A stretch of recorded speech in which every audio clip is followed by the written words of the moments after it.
ಸಿಕ್ಕಾಪಟ್ಟೆ sweet cravings ಐತಾ ಇದಲ್ಲ.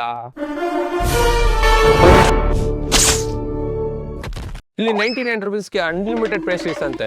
ನಿಜವಾಗ್ಲೂ ಅನ್ಲಿಮಿಟೆಡಾ ಇಲ್ಲ ಮಾರ್ಕೆಟಿಂಗ್ ಗಿಮಿಕ್ಸಾ ಅಂತ ನೋಡೋಣ ಬನ್ನಿ. ಅಕ್ಕ, ಒಂದು ಪೇಸ್ಟ್ರಿ. ಅನ್ಲಿಮಿಟೆಡ್ ಪೇಸ್ಟ್ರಿಲಿ ನಮಗೆ ಬೇಕಾಗಿರೋದು 3 ಪಾಯಿಂಟ್ಸು.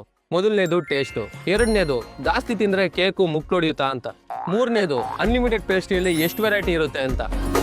ನನಗೆ ಸ್ವೀಟ್ ಅಷ್ಟೊಂದು ಇಷ್ಟ ಇಲ್ಲ, ಅದಕ್ಕೆ ನನ್ನ ಕ್ಯಾಮ್ರಾಮನ್ ಬರ್ತಾನೆ, ಅವ್ನು ಸ್ವೀಟು ಅಂದರೆ ಸತ್ತೇ ಹೋಯ್ತಾನೆ.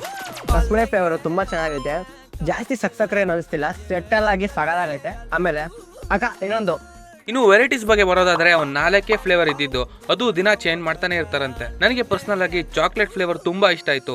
ನೀವು ಸ್ವೀಟ್ ತಿಂದಿರೋ ನಾನೇ 2 ರಿಂದ 3 ಪೇಸ್ಟ್ರೀಸ್ ತಿಂದೆ.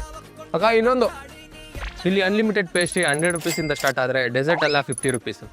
ಕನ್ಕ್ಲೂಷನ್ ಏನು ಅಂದರೆ, ಇವನ್ ಥರ ಸ್ವೀಟ್ ತಿನ್ನೋರು ಅಂದರೆ ಬನ್ನಿ, ನಿಮ್ಗೆ ಸಿಕ್ಕಾಪಟ್ಟೆ ಹೊರ್ತು 100 ರೂಪಾಯಿಗೆ 5 ರಿಂದ 6 ಕೇಕ್ ತಿನ್ಬೋದು.